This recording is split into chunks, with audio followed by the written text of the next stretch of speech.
critical path method, which one is one of the scheduling technique for any large project. किसी भी large project की एक scheduling technique है जिसके help से हम लोग एनालिसिस करते हैं। और जैसा मैंने पहले भी बताया आपको, there are two techniques, critical path method and program evaluation review techniques. So critical path methods में जो एस्टिमेटेड टाइम होता है वो डिटर्मिनिस्टिक मींस फिक्स्ड होता है। किसी भी एक्टिविटी को कंप्लीट करने के लिए जो टाइम गिवन है वो फिक्स्ड है, लेकिन प्रोग्राम इवैल्यूएशन रिव्यू टेक्निक में वो टाइम फिक्स नहीं होता है, वो प्रोबेबिलिस्टिक होता है कि मीन्स उसका मैक्सिमम टाइम दिया होता है, नॉर्मल टाइम दिया होता है, मिनिमम टाइम दिया होता है, एग्जैक्ट टाइम नहीं दिया होता है। लेकिन क्रिटिकल पाथ मेथड्स में एग्जैक्ट टाइम दिया होता है कि पर्टिकुलर एक्टिविटी एक एग्जैक्ट टाइम में कंप्लीट हो जाएगी। सो क्रिटिकल पाथ मेथड्स में हम लोग करते क्या हैं और इसका नाम क्रिटिकल पाथ मेथड क्यों है और इससे क्या हेल्प मिलती है, मीन्स इस मेथड से प्रोजेक्ट के इवैल्यूएशन में, प्रोजेक्ट की मॉनिटरिंग में क्या हेल्प मिलती है। तो जब हम लोग नेटवर्क ड्रा कर लेते हैं तो सबसे पहले हम लोग क्रिटिकल पाथ फाइंड करते हैं इस मेथड में। और क्रिटिकल पाथ क्या होता है? लॉन्गेस्ट पाथ होता है और उस पाथ पर जो एक्टिविटीज हमारी लाई करते हैं उसे हम क्रिटिकल एक्टिविटी कहते हैं।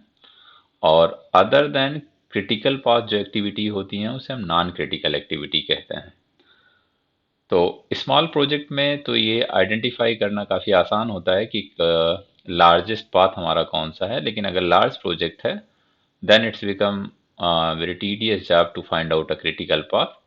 देन फॉर दिस वन कि how we find a critical path, there are means mathematical method known as a forward pass method and backward pass method. With the help of that we try to find out a critical path. तो critical path हम लोग forward और backward method से, forward पास method है और backward पास method है, उसके help से हम लोग फाइंड करेंगे। तो जैसा मैंने अभी आपसे कहा कि इसमें हमारा ऑब्जेक्टिव क्या होता है, तो यहाँ पर पहले हम लोग ऑब्जेक्टिव लिख लेते हैं। ऑब्जेक्टिव होता है, ऑब्जेक्टिव है आपका, प्राइम ऑब्जेक्टिव होता है क्रिटिकल पाथ फाइंड करना, to find out a critical path, to find out the critical path, critical path। Second होता है जब हमें क्रिटिकल पाथ मिल गया, जैसे मैंने अभी आपसे कहा था, जो एक्टिविटीज उस क्रिटिकल पाथ पर लाई करेंगी उसे क्रिटिकल एक्टिविटी कहेंगे। अदरवाइज जो उस पाथ पर एक्टिविटी लाई नहीं करेंगे उसे नॉन क्रिटिकल एक्टिविटी कहते हैं। तो हम लोग आइडेंटिफाई कर लेंगे critical activity and non critical activity. To identify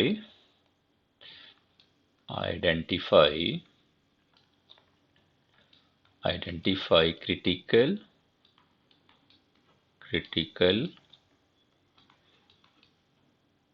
and non-critical activity, non-critical activity,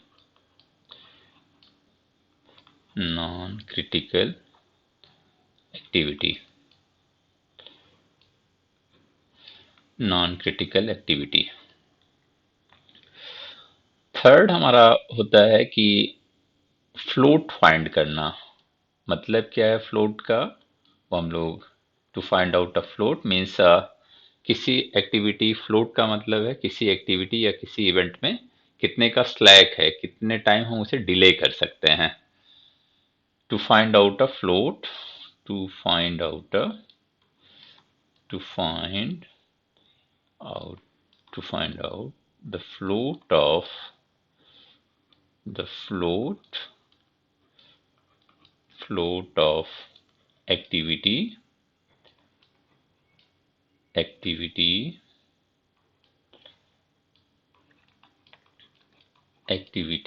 and events, activities and events.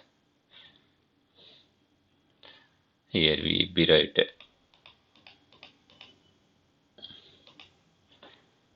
activity. Once we erase out this one, then we write activities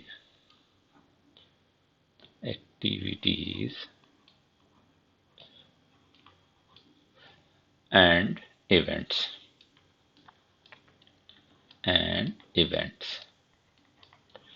events. तो float भी आपके कई तरह के होते हैं, but generally we discuss about a total float, free float and independent floats. तो यहाँ पे मैं लिख देता हूँ कि हम लोग कौन कौन से फ्लोट के बारे में डिस्कस करने वाले हैं। जो हमारा ऑब्जेक्टिव है इस लेक्चर का, to find out a total float and free float and independent float. This one is a corresponding to the activity, not corresponding to the event. Events के corresponding simply floats हम find करते हैं कि कितना slack है उस occurrence of that particular events, उस events के occurrence में कितने का float है, मतलब कितनी देर बाद उसे हम वो occur करेगा वो particular events। लेकिन activity के केस में जो floats है उसे हम categorize करेंगे total float, free float, float और इंडिपेंडेंट फ्लोट में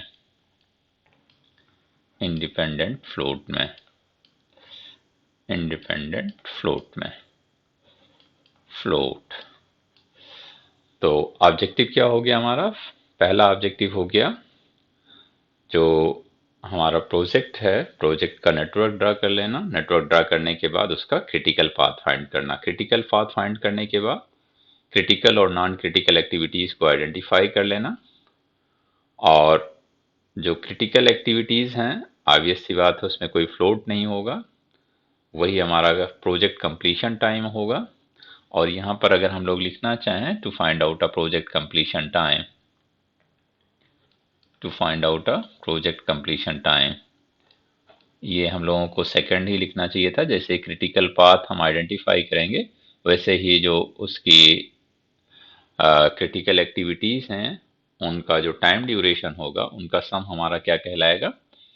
उनका सम हमारा टोटल प्रोजेक्ट कंप्लीशन टाइम कहलाएगा। तो ये सेकंड ऑब्जेक्टिव भी हम लोग लिख सकते थे, लेकिन हम लोगों ने मिस किया, तो यहाँ पे हम लोग लिख देते हैं total, not a total means a project completion time. Here we write a project completion time, project completion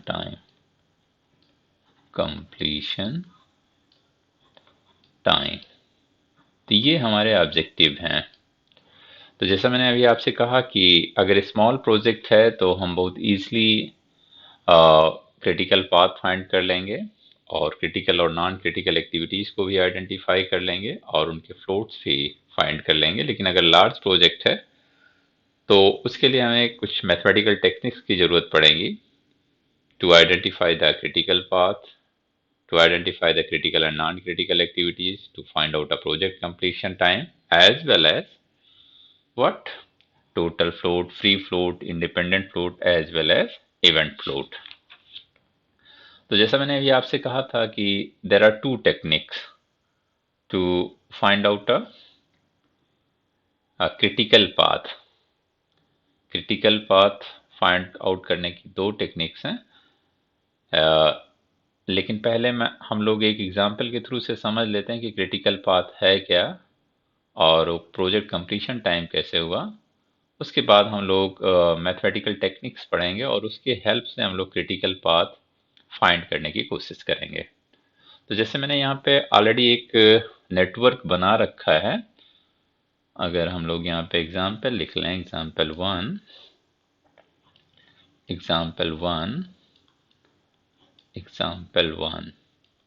one है, तो यहाँ पे जो क्रिटिकल जो एक्टिविटीज हैं इनका नाम हम लोग दे देते हैं।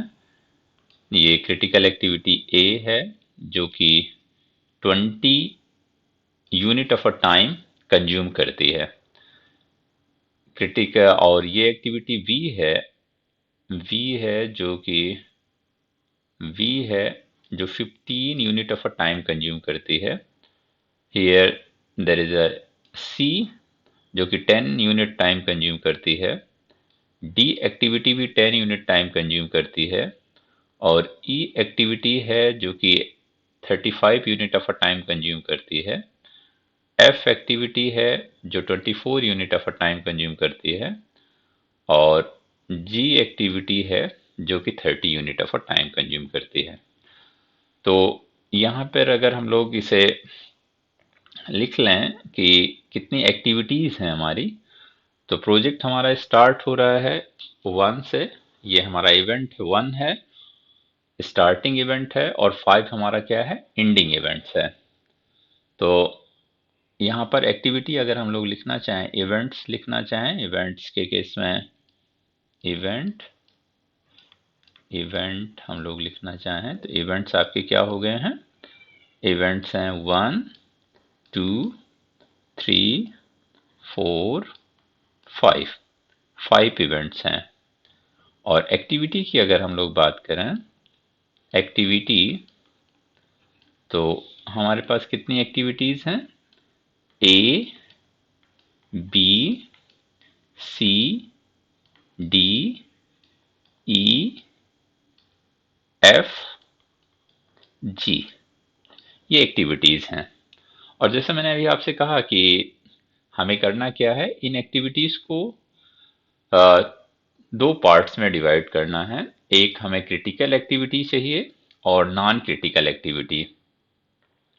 Critical activity critical activity critical activity और नॉन क्रिटिकल एक्टिविटी में हम इसे कैटेगराइज करेंगे। जो जो टोटल आपकी 7 जो आपकी एक्टिविटीज हैं, इन्हें हम दो पार्ट्स में कैटेगराइज करेंगे, क्रिटिकल और non critical activity. Non critical non critical activity activity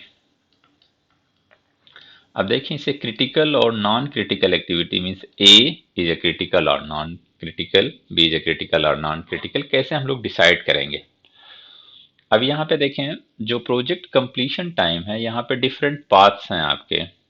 एक पाथ अगर आपने चूज कर लिया, यहाँ पे डिफरेंट पाथ हैं। यहाँ पे मैं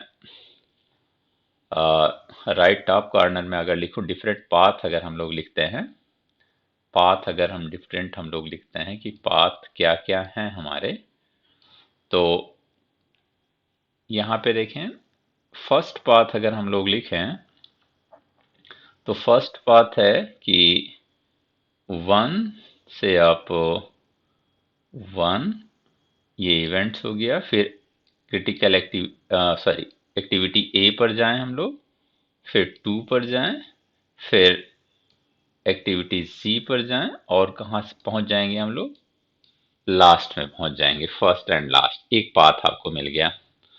और इसमें टोटल टाइम कितना कंज्यूम हो रहा है, टोटल ड्यूरेशन जो हमारा लग रहा है, यहाँ पर हम लोग टोटल टाइम लिख लें, टोटल ड्यूरेशन लिखें अगर यहाँ पे, टोटल ड्यूरेशन,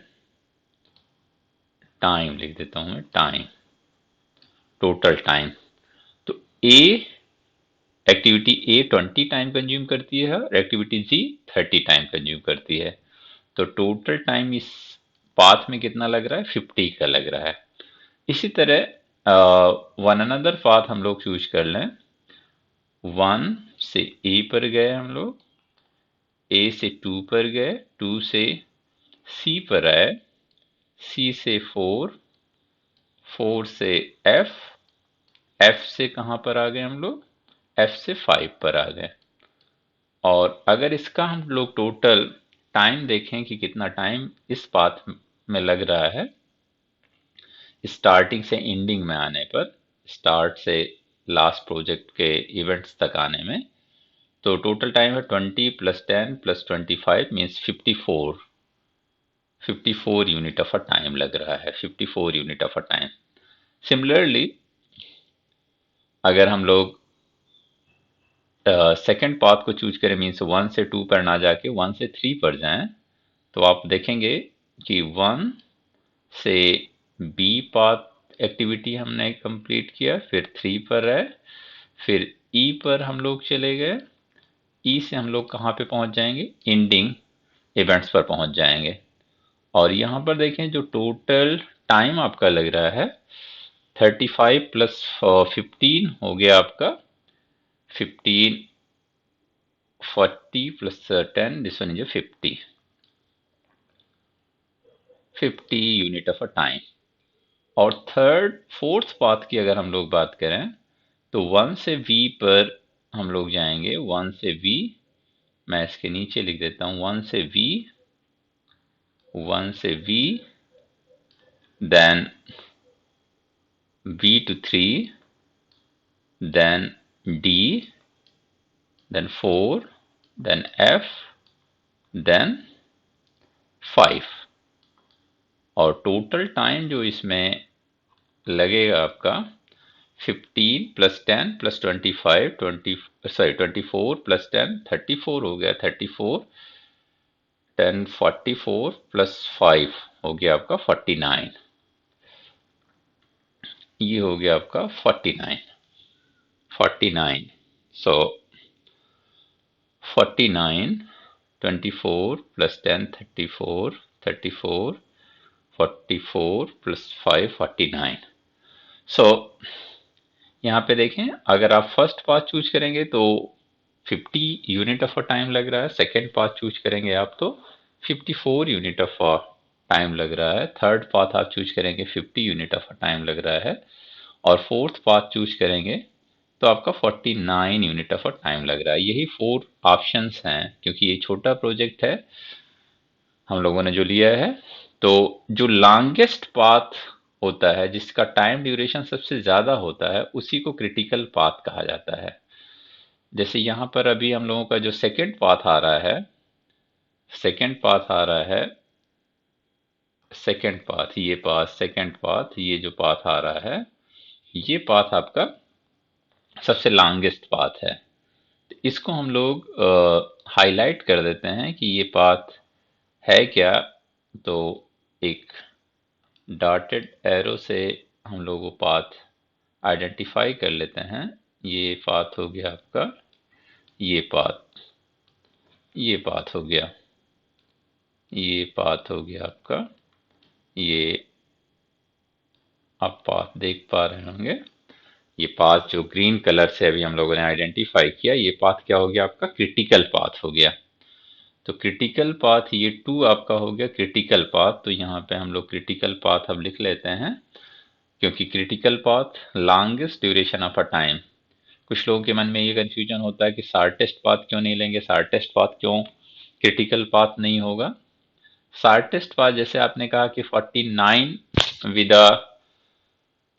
शार्टेस्ट टाइम है 49 है, तो ये पाथ क्यों नहीं चूज कर लेते। जब आप 49 चूज कर लेंगे कि आपका प्रोजेक्ट कंप्लीशन टाइम 49 हो गया, तो अब आप देखेंगे कुछ एक्टिविटीज आपकी कंप्लीट ही नहीं होंगी, क्योंकि 49 डेज में ये प्रोजेक्ट कंप्लीट नहीं हो सकता है। क्योंकि सपोज कि आप ए एक्टिविटी 20 डे ली, उसके बाद सेकंड आपका इवेंट अकर कर गया, सेकंड इवेंट जब अकर किया तो सी, जो सी एक्टिविटी थी वो 10 डेज में कंप्लीट हुई, और जब आपका फोर्थ इवेंट अकर किया उसके बाद ही आप फिफ्थ इवेंट पर जाएंगे, तो ये जब आप 49 कर देंगे तो ये एफ एक्टिविटी आपकी कंप्लीट नहीं हो पाएगी।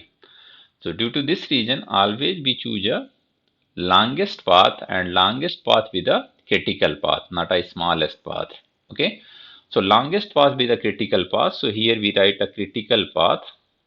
क्रिटिकल पाथ अब हम लोग लिख लेते हैं, क्योंकि अब हम लोगों के पास क्रिटिकल पाथ आ चुका है। सो क्रिटिकल पाथ यहाँ पे लेफ्ट हैंड साइड में मैं लिख दे रहा हूँ critical path, critical path, critical path. Critical path हो गया आपका 1 to A to 2 to C to 4 to F to 5 और इसका जो टाइम है, टोटल ड्यूरेशन है आपका 54 यूनिट ऑफ अ टाइम है। अगर ये यूनिट ऑफ अ टाइम आपका डेज है तो आपका प्रोजेक्ट कंप्लीशन टाइम कितना हो गया? 54 डेज का हो गया। प्रोजेक्ट कंप्लीशन टाइम आपका क्या हो गया? 54 डेज। और यहाँ पर अगर हम आइडेंटिफाई करना चाहें कि क्रिटिकल एक्टिविटी अब क्या है, तो जो क्रिटिकल पाथ है उसमें जो एक्टिविटी इन्वॉल्व है उसे क्रिटिकल एक्टिविटी कहते हैं हम लोग। तो यहाँ पर हम लोग लिख लेते हैं क्रिटिकल एक्टिविटी, कौन कौन सी एक्टिविटी इन्वॉल्व हैं क्रिटिकल पाथ में। तो क्रिटिकल पाथ में 3 एक्टिविटीज इन्वॉल्व हैं, ए, सी, सी एंड एफ। तो ये तीनों एक्टिविटी आपकी क्या होगी? क्रिटिकल एक्टिविटी हो गई। रिमेनिंग 4 एक्टिविटीज आपकी क्या हो गई? नॉन क्रिटिकल एक्टिविटी हो गई। तो नॉन क्रिटिकल एक्टिविटी हम लोग लिख लेते हैं V, D, E and G. E and G, ये आपकी नॉन क्रिटिकल एक्टिविटीज हो गई। अब इसे क्रिटिकल एक्टिविटी क्यों कहा गया? ए सी एफ। अब आप देखें कि जो आपका प्रोजेक्ट कंप्लीशन टाइम है 54 डेज है। 54 डेज अगर हम लोग इसे यूनिट ऑफ अ टाइम को माने तो 54 डेज में आपका कंप्लीट हो रहा है। तो क्रिटिकल एक्टिविटी जो ए है, अब अगर इसमें कोई डिले करेंगे, आप फर्दर डिले करेंगे तो आपका जो लॉन्गेस्ट पाथ था उसका टाइम ड्यूरेशन और बढ़ जाएगा, मीन्स प्रोजेक्ट कंप्लीशन टाइम बढ़ जाएगा। तो ACF is said to be a critical activity because any delay to complete these activity result क्या देगा? Result delay in a project completion time. आपका जो प्रोजेक्ट कंप्लीशन टाइम है उसमें डिले हो जाएगा अगर इन एक्टिविटीज में आपका क्या हो गया? डिले हो गया तो। और VDEZ ये नॉन क्रिटिकल एक्टिविटीज हैं, इसमें कुछ डिले अगर होता है तो भी प्रोजेक्ट कंप्लीशन टाइम आपका 54 डेज में कंप्लीट हो जाएगा। 54 यूनिट ऑफ अ टाइम हम लोग कह रहे हैं, यहाँ पे 54 डेज अगर हम लोग कह रहते हैं, unit of a time days में है, तो 54 डेज में आपका कंप्लीट हो जाएगा। जो परमिशिबल डिले है नॉन क्रिटिकल एक्टिविटीज में उसी को फ्लोट कहा जाता है।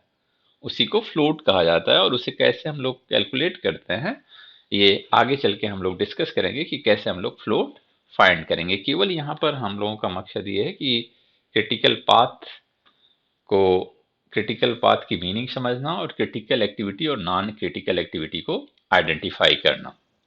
सो विद दिस एग्जांपल जो हमारा अभी ऑब्जेक्टिव था कि to find out a critical path, to identify critical and non-critical activities and project completion time। इस स्मॉल एग्जाम्पल के थ्रू हम लोगों ने समझ लिया कि क्रिटिकल पाथ कैसे फाइंड करेंगे और क्रिटिकल एक्टिविटीज को कैसे आइडेंटिफाई करेंगे, नॉन क्रिटिकल एक्टिविटीज को कैसे आइडेंटिफाई करेंगे और प्रोजेक्ट कंप्लीशन टाइम क्या होगा। तो once again I repeat the statements of a critical path. Critical path is a longest path of a project from starting events to ending events, and the the activities involved in a critical path is called critical activities, और जो उस path पर activities involve नहीं है उसे non critical activity कहते हैं। उसे क्रिटिकल एक्टिविटी इसलिए कहते हैं क्योंकि अगर उसमें उसके कंप्लीशन में कोई डिले होगा, जैसे यहाँ पर ए 20 डेज में कंप्लीट हो रहा है और ए हमारी क्रिटिकल एक्टिविटीज है, तो अगर ए में 2 डेज का डिले हो गया, ए एक्टिविटीज आपकी 20 डेज में कंप्लीट नहीं हुई, 22 डेज में कंप्लीट हुई, 22 डेज में कंप्लीट हुई, तो आपका जो प्रोजेक्ट कंप्लीशन टाइम 54 था वो 56 हो जाएगा। इसलिए इसे क्या कहा जाता है? Critical activities. और हमेशा प्रोजेक्ट में एज अ प्रोजेक्ट मैनेजर अगर आप अपॉइंट हैं तो आपका एम ये होना चाहिए कि जो क्रिटिकल एक्टिविटीज हैं उसे डेली बेसिस पर मॉनिटर करें कि उसमें कोई डिले ना होने पाए। नॉन क्रिटिकल एक्टिविटीज हो सकता है कि आप 1 डेज 2 डेज बाद मॉनिटर करें, लेकिन क्रिटिकल एक्टिविटीज जो हैं उसे आपको डेली बेसिस पर मॉनिटर करनी चाहिए।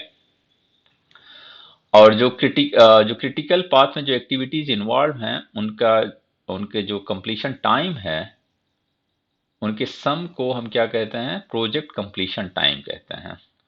So this one is uh, all about a what? All about a critical path, critical activities, non-critical activities, and project completion time.